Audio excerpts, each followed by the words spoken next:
नमस्कार साथियों, मैं सत्येंद्र कुमार मौर्य एक बार फिर आपके बीच में उपस्थित हूं। साथियों, आज जो हमारे विश्व जगत की स्थिति है वो सब आप लोगों से छुपी हुई नहीं है। अमेरिका जैसे महाशक्ति कहलाने वाले देशों की हालत खराब है। वहां जो रोज का मौत का आंकड़ा है वो बढ़ता जा रहा है और बढ़ता जा रहा है और मरने वालों की संख्या वो बहुत ज़्यादा हो चुकी है। स्पेन, इटली, जर्मनी, ब्रिटेन ऐसे जो देश थे, जो विकसित देश थे, उनकी हालत खराब हो पड़ी है। ऐसे में भारत में माननीय प्रधानमंत्री जी के द्वारा, माननीय मुख्यमंत्री जी के द्वारा जो सही समय पर निर्णय लिए गए हैं, उसके लिए मैं किसान मित्र एसोसिएशन की ओर से उन्हें हृदय की गहराइयों से साधुवाद और धन्यवाद करता हूं। मित्रों, मुझे ये कहना है कि जब इस तरह के हालात हैं तो ऐसे में अब पूंजीपतियों को, उद्योगपतियों को, राजघरानों को ये अच्छी तरह से समझ में आ रहा है कि वास्तव में अपने जीवन को जीने के लिए क्या ज़रूरत है, और वो ये महसूस कर रहे हैं कि फर्क नहीं पड़ता इस बात से कि कितने अरबपति काल के गाल में समा गए। फर्क नहीं पड़ता कितने उद्योगपति, कितने जो और तमाम लोग हैं वो कहाँ चले गए, मर गए, जी गए। फर्क नहीं पड़ता। फर्क इस बात से पड़ता है कि किसान जीवित है ना, खेती हमारी ठीक है ना। अगर वो ठीक रहती है तो बाकी चीजें ठीक नहीं रहेंगी, या लोग दुनिया में रहेंगे नहीं रहेंगे, उससे फर्क नहीं पड़ता। अब ये बताइए, अगर किसी से कहा जाए सोने की जरूरत है आपको गोल्ड चाहिए क्या, कोई पूछने वाला है? कोई खरीदार आपको दिखाई देता है गोल्ड का? लग्जरी गाड़ी चाहिए किसी को? कोई है पूछने वाला?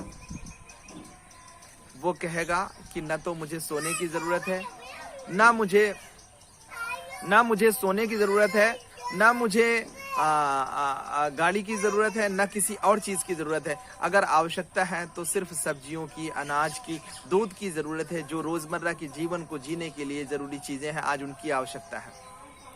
चर्चा करने को मजबूर हो गए हैं कि आज के जो हालात हैं, अरे हम कहाँ चक्कर में पड़े हुए थे।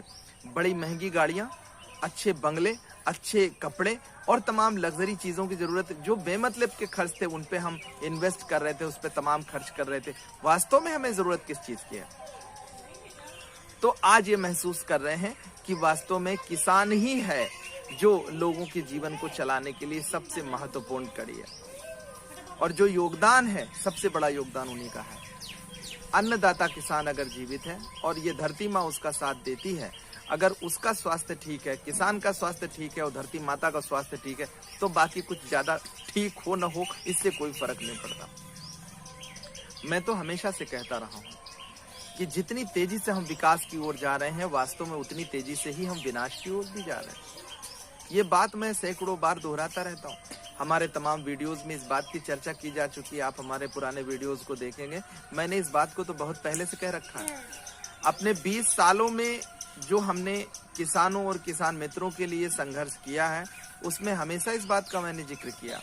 माननीय प्रधानमंत्री जी से, माननीय मुख्यमंत्री जी से, माननीय मुख्य सचिव जी से, माननीय प्रमुख सचिव कृषि जी से, श्रीमान कृषि उत्पादन आयुक्त जी से, श्रीमान कृषि निदेशक जी से, अपर कृषि निदेशक जी से, जब भी मेरी कभी वार्ता हुई तो मैंने हमेशा कहा कि अगर आप किसानों की उन्नति चाहते हैं, देश की उन्नति चाहते हैं, तो उसके लिए आपको यह करना होगा कि उनका विकास कैसे हो, इस पर आपको मंत्रणा करनी होगी, इस पर आपको चर्चा करनी होगी। अगर आप ऐसा करते हैं और विचार करते हैं और उनके लिए अच्छे निर्णय लेते हैं तो कल बेहतर हो जाएगा।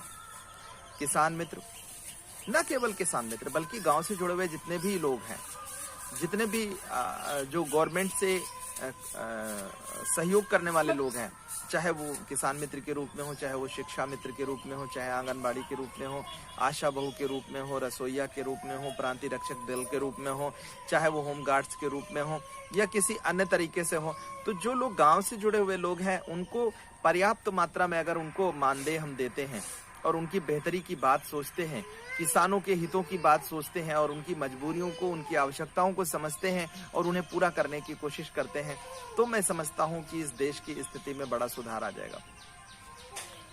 मैंने बार बार इस बात को दोहराया, एक बार मैं पुनः भारत सरकार से और उत्तर प्रदेश सरकार से ये कहना चाहूँगा कि जो किसान मित्र, शिक्षा मित्र, आंगनबाड़ी, आशा बहू और रसोईया और इन सब पदों पे काम करने वाले लोग हैं, उनको उचित और सम्मानजनक मानदेय दें। ग्राम प्रधानों के माध्यम से भी जो विकास के कार्य कराए जा रहे हैं, उसमें भी इनको कहीं ना कहीं साथ में जोड़ने की आवश्यकता है। मजदूरों को मनरेगा जैसी व्यवस्था देकर के उनकी रोजी रोटी को संचालित करना और उनको बेहतर मानदेय वेतन देना, ये भी एक प्राथमिक आवश्यकता है, ये जरूरी आवश्यकता है। इस पर भी ध्यान दिया जाना चाहिए। और अगर ये सारा कुछ ठीक रहता है तो मैं समझता हूँ आने वाला कल ठीक हो जाएगा। मैं कल कुछ साथियों के साथ वार्ता कर रहा था और उसमें जिक्र आया कि शासन में हम अपनी बात को ठीक से रख नहीं पाए। मैंने उन साथी को ये समझाने की कोशिश की कि वर्ष 2009 का वो जिक्र, वो चर्चा मुझे याद है, जिसमें कृषि मंत्री जी के यहाँ हम गए थे और हमने ये कहा था कि किसान मित्रों को 1000 रुपये मानदेय दिया जा रहा है और यह मानदेय इतना कम है जिसमें एक समय का एक व्यक्ति अच्छे ढंग का भोजन तक नहीं कर सकता। उन्होंने कहा था कि हमारे पास बजट नहीं है और हम ऐसे में आप लोगों की बेहतरी के लिए कुछ ज्यादा नहीं कर सकते। कई वार्ताओं का दौर चला, उसमें कृषि उत्पादन आयुक्त जी के स्तर पे जब वार्ता हुई तो उन्होंने ये कहा था कि 100 रुपये प्रतिदिन के हिसाब से अगर हम बहुत कोशिश करेंगे तो दे पाएंगे, और वो वर्किंग डेज का हम दे पाएंगे, 25 दिनों का 2500 रुपये, 220 रुपये यात्रा भत्ता, 2720 रुपये हम आपको प्रतिमाह दे सकते हैं। हमारे साथ में अन्य साथी थे, उन लोगों के साथ जब उसी समय उनके सामने ही चर्चा की गई तो लोगों ने कहा नहीं, 10,000 रुपये मानदेय होना चाहिए। कहीं ना कहीं ये हमारी चूक थी, हमारे साथियों की चूक थी, और उस समय हम लोगों ने हामी नहीं भरी, जिसका परिणाम यह है कि आज सारे लोग बेरोजगार हो गए हैं, ऐसा लोगों का कहना है। वैसे सरकार के पास पूरी ताकत होती है, मैं पूरी तरह से इस बात को नहीं मानता। प्रेरक थे तमाम और लोग हैं जो सरकार के द्वारा नियुक्त भी किए गए थे और उन्हें हटाया भी सरकार ने, तो हम ये नहीं कह सकते कि वो निर्णय की वजह से ऐसा हो गया, लेकिन कहीं ना कहीं अगर वो हो जाता तो शायद कुछ बेहतर हालात होते हैं, ऐसा माना जा रहा है। तो मुझे ये कहना है कि जो मांग थी वो मेरे हिसाब से अनुचित नहीं थी। हाँ, इकट्ठे 10,000 रुपए की मांग कुछ ज्यादा जरूर हो सकती थी, लेकिन ऐसा नहीं है कि उस समय लोगों को सैलरी 50,000 या 60,000 नहीं मिल रही थी। जब एक परमानेंट कर्मचारी को 50,000, 60,000, 70,000, 1 लाख या 2 लाख तक वेतन दिया जा सकता है, तो हमारे किसान मित्रों को 1,000 रुपये मानदेय देने का कोई औचित्य नहीं था। हमारे साथियों ने 10,000 की मांग की थी और उस समय 2,720 रुपये सरकार की ओर से देने के लिए कहे गए थे। हम ये कह रहे हैं कि अगर सरकार, अब तो हालात बहुत बुरे हैं, लेकिन जब हमारे हालात अच्छे होंगे, देश की अर्थव्यवस्था फिर से पटरी पे आएगी, तो ऐसे में मैं एक बार फिर से कहूंगा सरकार से कि एक बार इस पर भी विचार करें कि जिन लोगों की नियुक्ति की गई थी और धनाभाव में इस योजना को स्थगित कर दिया गया था और ये कहा गया था कि बजट के अभाव में तत्काल प्रभाव से इस योजना को स्थगित किया जाता है। 31 मार्च 2010 को किसान मित्र योजना स्थगित की गई थी।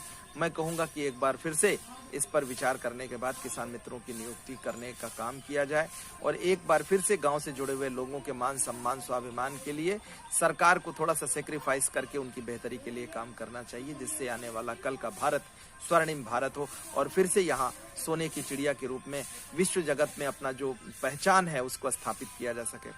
माननीय प्रधानमंत्री जी को, माननीय मुख्यमंत्री जी के और शासन प्रशासन के लोगों के साथ में हमारे डॉक्टर्स की टीम को, फोर्स के लोगों को, सफाई कर्मियों को और ऐसे लोग जो इस कठिन घड़ी में अपना योगदान कर रहे हैं, एक बार मैं उन सभी को पुनः धन्यवाद करता हूं, साधुवाद करता हूं और मैं यह उम्मीद करता हूं कि ऐसे कठिन दौर में आप डिगेंगे नहीं, आप हिलेंगे नहीं और लोगों के हितों के लिए काम करते रहेंगे। कहीं कोई शोषण और अत्याचार अगर होता है तो उसमें भी शासन प्रशासन से जो मदद है वो ली जाएगी और मैं शासन प्रशासन से ये कहूंगा कि जहां पर हमारी जरूरत पड़ती है आप हमें याद करेंगे तो सदैव 24 घंटे हम अपनी ओर से, अपने एसोसिएशन की ओर से उपलब्ध हैं। हम जिस भी कार्य के लायक हैं उसको हम करने में कहीं गुरेज नहीं करेंगे, कहीं संकोच नहीं करेंगे और जिस भी कठिन काम में हमें लगाया जाएगा हम करेंगे, सहयोग करेंगे।